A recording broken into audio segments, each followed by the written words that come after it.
आपको हमने पैकेज के जरिए, रिपोर्ट के जरिए जानकारी दी कि क्या है ये, इस पर क्या बातें हो रही हैं, कितना घातक है, कितना विध्वंसक है, लेकिन क्या ये भारतीय सेना के पास है, इसके पीछे की बात क्या है, कहानी क्या है। मेरे साथ दो खास मेहमान इस वक्त जुड़ रहे हैं। रवि कुमार गुप्ता, पूर्व वैज्ञानिक, DRDO मेरे साथ जुड़ रहे हैं। मेजर जनरल के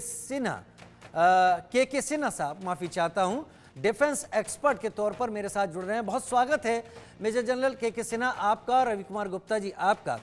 रवि कुमार जी, हम गूगल को देख लें, हम किसी भी दूसरे सोशल मीडिया प्लेटफॉर्म को देख लें, अगर भारत और डिफेंस की बात करते हैं और बाकी देशों की बात करते हैं तो बाकी देश 5th जनरेशन एयरक्राफ्ट की बात करते हैं, लेकिन भारत का नाम सुनते ही एक ऐसे वेपन का नाम सामने आता है जिसको काली कह के इंट्रोड्यूस किया जाता है और काली कह के जिसको बात होती है।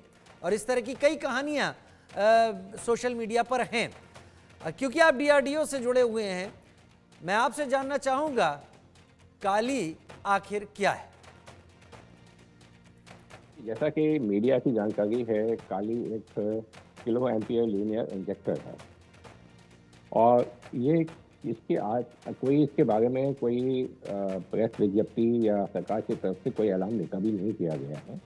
इसलिए यह है नहीं है, कहाँ तक पहुँचा है, क्या इसकी स्थिति है, मैं इसके विषय में कमेंट करने के बजाय मैं ये बताना चाहूँगा कि एक किलो एम्पियर लीनियर इंजेक्टर होता क्या है और किस प्रकार से इसका उपयोग किया जा सकता है विज्ञान के लिए।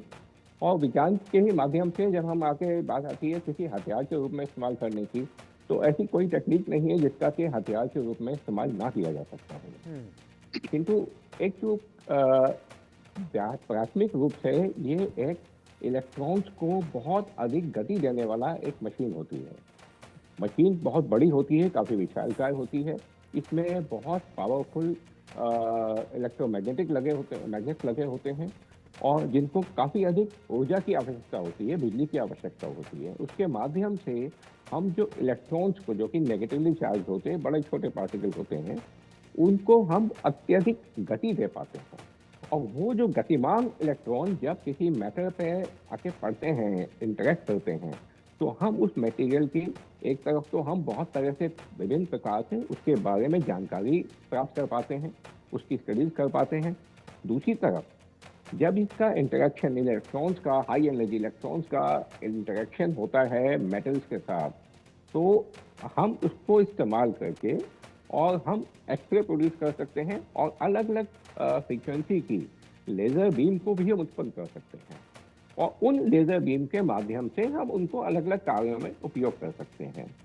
आपने जिस प्रकार बात किया एक लेज़र, एक वेपन के बारे में, तो मैं इस काली से, जो भी कुछ काली है, उससे एक तरफ हट करके मैं बताना चाहूँगा कि भारत ने डायरेक्टेड एनर्जी वेपन्स यानी लेज़र और माइक्रोवेव को प्रयोग करके और जो हमने डायरेक्टेड एनर्जी वेपन बनाए हैं उसका बारे में काफ़ी इंफॉर्मेशन पब्लिक डोमेन में मौजूद है। और इस प्रकार का जो हथियार है, जो ड्रोन को ध्वस्त करने के लिए हमने लाल किले पे और अन्य ऐसे स्थानों पर उसको हम पिछले कई साल से हम डिप्लॉय भी करते आ रहे हैं। तो ये एक रियलिटी है। उस लेज़र को प्रोड्यूस कैसे किया जाए वो एक अलग कहानी होती है। फिलहाल जिस तरह के हथियार हमने डिप्लॉय किए हैं उनको हम सॉलिड स्टेट लेज़र या उनको और अधिक बारीकी में जाएं तो फाइबर लेज़र के माध्यम से हमने वो हाई एनर्जी लेज़र्स को डेवलप किया है। उन लेज़र बीम को डेवलप करने के बाद उसका उत्पत्ति करने के बाद उसको सटीक तरीके से टारगेट तक पहुंचाने का काम बीम डायरेक्टर का होता है, वो हमने विकसित किए हैं। और अगर सब मिला कर देखा जाए तो एक सफल वेपन के रूप में हमने डायरेक्टेड एनर्जी वेपन्स को बनाया है। तो हम मैं दोनों को मैं जोड़ना नहीं चाहूँगा। काली जो भी है एक्सेलेरेटर है, लीनियर एक्सेलेरेटर आज नहीं बहुत ज़माने से नोन है। बहुत बड़े बड़े एक्सेलेरेटर दुनिया में बनाए गए हैं जिनके माध्यम से वैज्ञानिकों को बहुत गति मिली है। वैज्ञानिक रूप से ये बहुत महत्वपूर्ण एक एक्सेलेरेटर एक माध्यम होता है विज्ञान में को आगे बढ़ाने का, मटेरियल्स को स्टडी करने का, अलग अलग किस्म के अलग अलग फ्रीक्वेंसीज की लेजर्स को प्रोड्यूस करने का और नए नए इलेक्ट्रॉन जो एटॉमिक पार्टिकल हैं उनको भी हम बना पाते हैं इसके माध्यम से।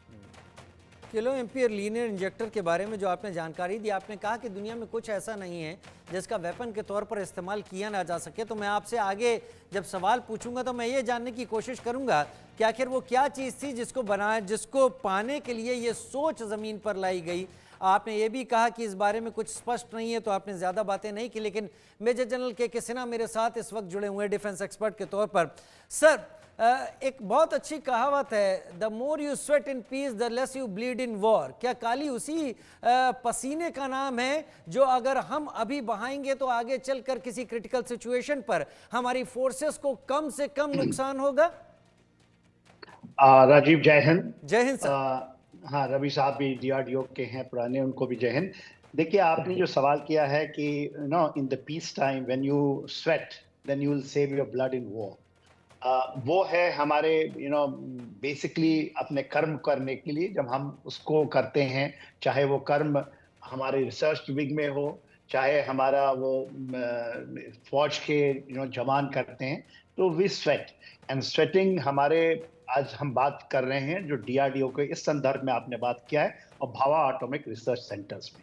देखिए, अभी दुनिया के अंदर में एक रेस है जिसमें बहुत सारे आयाम हैं, जो साइंटिफिक आयाम है, उसको जोड़ करके आप एक ऑफेंसिव और एक डिफेंसिव वेपन सिस्टम्स का आप उसकी होड़ लगी हुई है।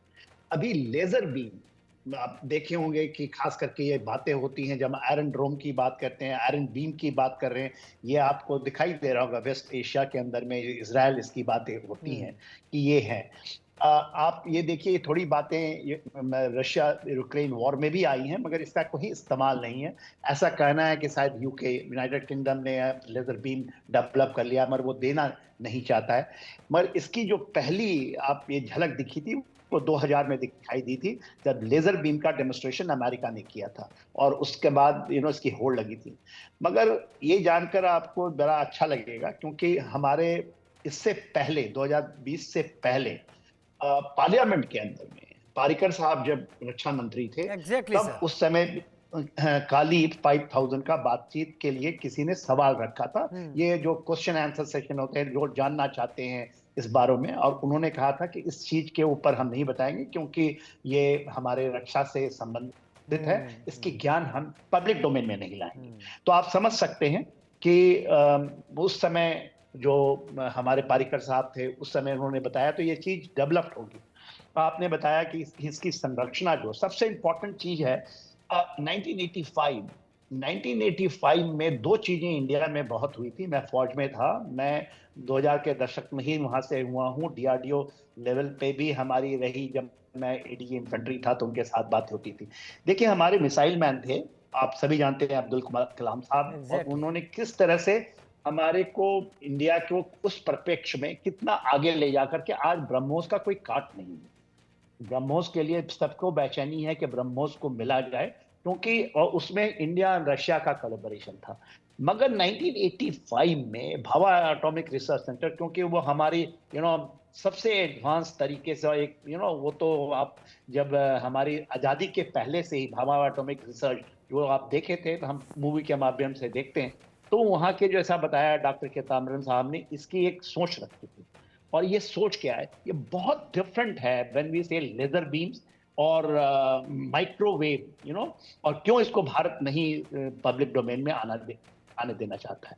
जो हम मिसाइल डिफेंस सिस्टम्स की बात करते हैं, जिसमें आप डिसेबल कर सकते हैं एनिमी के रडार को, जो कि बहुत है। रडार से सब चीजें गाइडेड होती हैं, चाहे वो आपके एयरक्राफ्ट हो, जो आपके मिसाइलें हो, सब चीज उससे टेलीकम्युनिकेशन नेटवर्क से आपका कमांड एंड कंट्रोल सिस्टम चलता है, C3I की हम जब बात करते हैं। और ऑब्जर्वेशन बहुत इंपॉर्टेंट है, डीप इनसाइड, जिसमें एवेक्स है, जो हम बात करते हैं कि जो आप जमीन से ऊपर उठ करके पूरे दुश्मन के बैटलफील्ड को देखते हैं।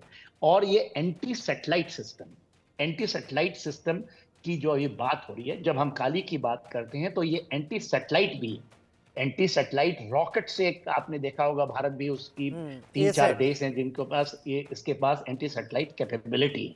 मगर भारत के पास, मेरा मानना है, क्योंकि कि ये है कि नहीं, कि ना बताना चाहिए ना दूसरों को जानना भी चाहिए, मगर इससे चीन और पाकिस्तान और दुनिया के बहुत सारे देश जो इस क्षेत्र में ज्ञान रखते हैं, वो घबराए रहते हैं।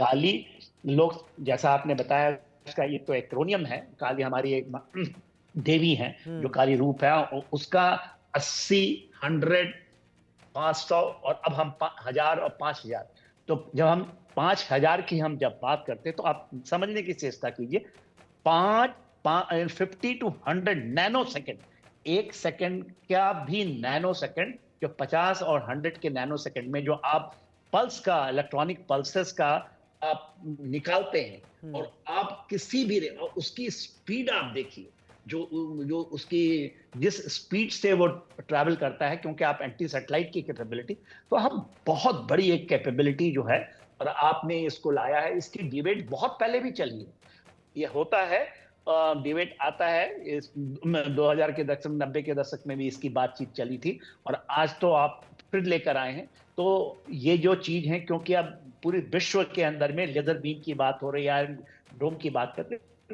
मेरा ऐसा मानना है कि भारत के पास ये कैपेबिलिटी ऑलरेडी है, जो समय आने पे दुनिया उसको देखेगी, और जो जानते हैं इन स्ट्रेटेजिक डोमेन और मिलिट्री डोमेन में, उनको भी पता है कि हम कितना आगे हैं। ब्रह्मोस से थरथर कांपता है, और काली से तो काली पूरा सर्वनाश कर सकती है, ऐसा मेरा मानना है, और ये कैपेबिलिटी हमारे पास है। एग्जैक्टली आपने बहुत बेहतर तरीके से बात सामने रखी, क्योंकि हमारे इस प्रोग्राम को